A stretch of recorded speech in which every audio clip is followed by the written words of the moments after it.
Comme j'ai mentionné la semaine passée, il y a des mystères dans la parole de Dieu. Il y a des passages particulièrement difficiles que les chrétiens, lorsqu'ils les regardent, ne comprennent pas nécessairement de la même manière.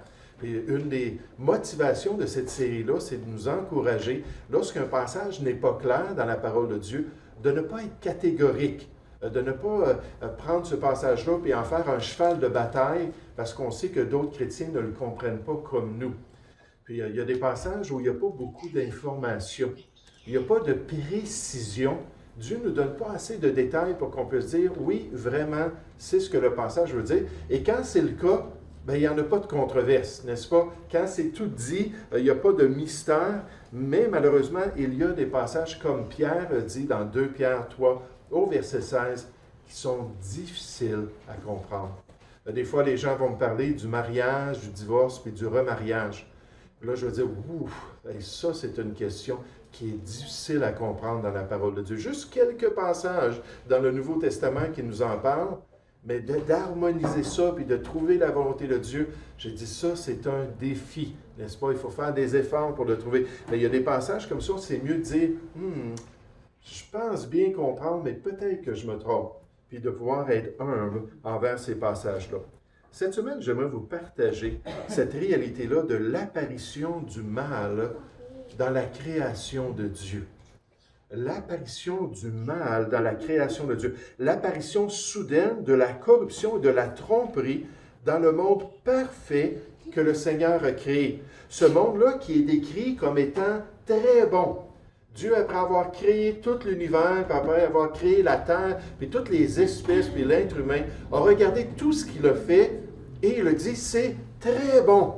Ça, c'est dans Genèse chapitre 1. Mais là, on arrive dans Genèse chapitre 3 et il y a un serpent qui vient proposer quelque chose contraire à la volonté de Dieu, qui vient encourager l'être humain à se détourner du plan de Dieu. Et c'est ça le péché, c'est ça le mal, c'est faire le contraire de ce que le Seigneur veut pour nous. Mais d'où vient donc ce mal-là dans cette création qui était parfaite dans l'œuvre de Dieu? Comment le mal s'est-il inséré dans la création? Pourquoi le mal a-t-il pu affecter le monde avec toute cette corruption qu'on voit aujourd'hui? Mais je suis certain, si vous regardez les nouvelles ou si vous regardez votre propre vie ou les gens de votre famille, vous pouvez dire, bien, tu n'as pas besoin de me convaincre qu'il y a du mal autour de moi et qu'il y a du mal en moi aussi. Le mal est partout. Maintenant, on n'a pas beaucoup de détails concernant cette question-là. L'apparition du tentateur dans Genèse chapitre 3 n'est jamais expliquée explicitement dans la parole de Dieu. On nous présente la réalité, mais on ne nous dit pas pourquoi et comment ça s'est produit. Maintenant, il y a quand même des choses qu'on apprend dans les Écritures. La première chose, c'est qu'on sait que Dieu n'est pas à l'origine du mal. Ce n'est pas de la faute de Dieu. Il n'a pas créé le mal dans sa création. La Bible est très claire que Dieu ne peut être tenté par le mal. Et ça, c'est merveilleux. La jalousie, la méchanceté, l'orgueil, toutes sortes de choses. Dieu, là, il est complètement là, imperméable à cela. Hein? Ça ne peut pas l'affecter. Il est lumière et il n'y a point en lui de ténèbres. Mais en plus de cela, on nous dit, il ne tente lui-même personne. Donc, s'il y a eu du mal, ou pas s'il y a eu, mais quand il y a eu du mal qui est rentré dans l'univers, ce n'est pas de la faute de Dieu. Même en plus, lorsqu'on regarde les Écritures, l'homme n'est pas la cause du mal qui a paru dans l'univers. C'est pas lui qui est à l'origine du mal. Oui, la Bible nous dit qu'Adam a fait entrer le péché dans la race humaine parce qu'il s'est laissé tenter par le mal. N'est-ce pas? Il a laissé le tentateur venir le séduire et il a fait son choix. Mais à part cela, on voit que le mal existait déjà avant la chute de l'homme. Lorsque Dieu est venu voir la femme, tu sais, Adam, Dieu lui a dit, pourquoi est-ce que tu as mangé de ce fruit interdit? Et c'était légitime pour Dieu de dire, dans ma création, je me réserve un arbre. L'arbre de la connaissance du bien et du mal. Ce n'était pas un arbre qui était mauvais. Dieu a dit, quand il l'a créé, qu'il était très bon. Donc, les fruits étaient bons à manger, tout cela. Mais Dieu a dit, non, ça, je me réserve cela. Je te demande de respecter ma propriété. Et là, quand ils ont désobéi, Dieu est venu voir Adam. Adam a dit, ben là, c'est toi qui as créé la femme. puis tu l'as mis dans ma vie. Alors, c'est ta faute à toi.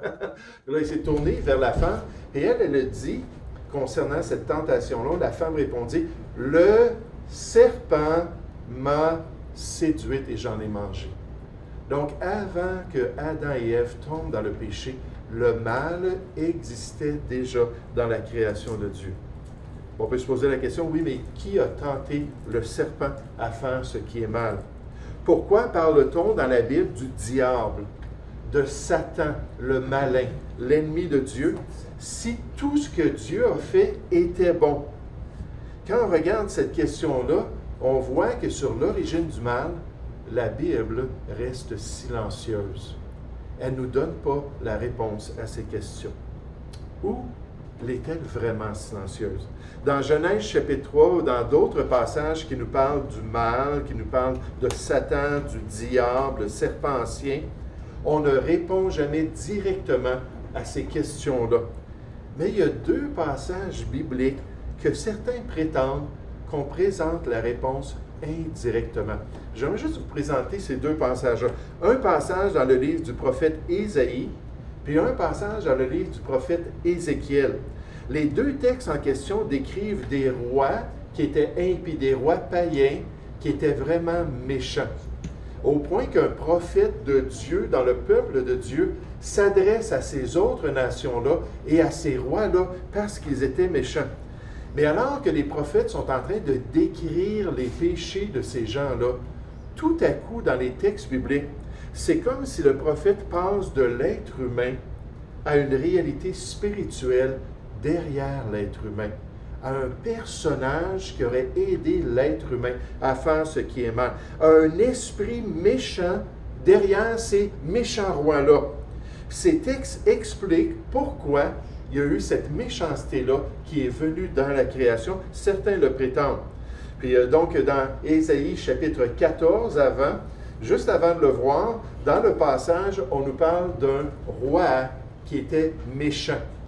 Puis on décrit ce roi méchant-là avec toute sa méchanceté, ses injustices, le jugement que Dieu lui prépare. Puis alors qu'on parle de cela, tout à coup, on change le discours.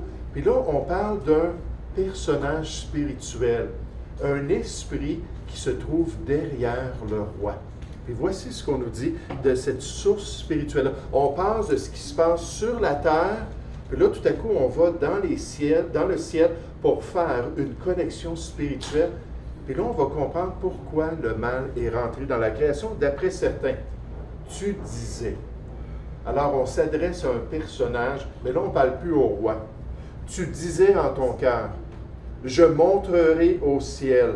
J'élèverai mon trône au-dessus des étoiles de Dieu ou des anges de Dieu. Je m'assirai sur la montagne de l'assemblée, à l'extrémité du septentrion. Je monterai sur le sommet des nuées. Je serai semblable au Très-Haut. Et alors qu'on parle de cela, tout à coup, on s'aperçoit que ce personnage qui est appelé Lucifer, Lucifer, c'est celui qui portait la gloire de Dieu devant le trône de Dieu. Cet ange, cette création extraordinaire, on nous dit que dans son cœur, le mal est apparu. Alors qu'il a regardé son rôle, alors qu'il était au-dessus des archanges de Dieu, on nous dit dans les Écritures, dans Jude, qui était même au-dessus de Michaël, au-dessus des autres grandes principautés de Dieu, il a regardé qui il était. Et à partir de là, dans son cœur, le mal est apparu. C'était un choix qui était volontaire. C'était un choix qui était de plein gré, de se détourner de cette position de serviteur pour devenir un adversaire de Dieu. Et nécessairement, Dieu l'a permis dans sa souveraineté. Il a permis qu'il y ait un ange puissant qui choisissent de se détourner de Dieu, puis ensuite qui amène ce mal-là dans toute la création, en venant tenter l'être humain, puis en répandant depuis ce temps-là, en répandant le mal dans la création parfaite que Dieu a fait. Et Dieu, nécessairement, un jour, il nous a dit, comme il a permis ça, un jour, il va enlever tout le mal de sa création. Il va créer de nouveaux cieux et une nouvelle terre, et la Bible nous dit où la justice va habiter. Mais juste avant, Encore une fois, on parle d'un autre roi dans Ézéchiel 28 et de tout ce qu'il a fait qui était mal contre ce que Dieu voulait. Et alors qu'on parle de ce roi-là, on change de langage. Et là, on parle d'une créature spirituelle derrière le roi. Vous savez, à travers les Écritures, on nous parle toujours de cette réalité. Le monde visible et le monde qui est invisible.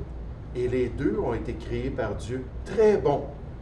Mais Dieu a permis des choix dans les deux domaines.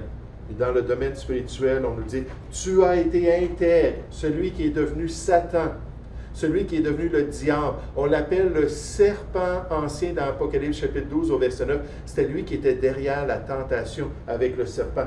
Tu as été intègre dans tes voies, depuis le jour où tu fus créé jusqu'à celui où l'iniquité a été trouvée chez toi. Ton cœur s'est élevé à cause de ta beauté. Tu as corrompu ta sagesse par ton éclat.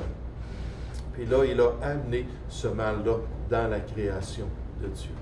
Et c'est pour ça que ce monde extraordinaire que Dieu a créé a été corrompu à cause d'une créature qui a répandu sa rébellion et son impiété à travers la création de Dieu. Mais un jour, dans ces nouveaux cieux et cette nouvelle terre, la justice habitera et Dieu a envoyé Jésus-Christ pour détruire les œuvres de Satan, d'après 1 Jean, chapitre 5. Et entre-temps, nous, en tant que chrétiens, qu'est-ce qu'on doit faire? On doit veiller, on doit prier, on doit examiner notre propre cœur pour s'assurer de ne pas avoir de méchanceté et de résister au diable. Hein, cette grande source du mal dans l'univers, Dieu nous dit résister au diable. Il nous donne la capacité de le faire avec une foi sincère et de pouvoir accomplir la volonté de Dieu.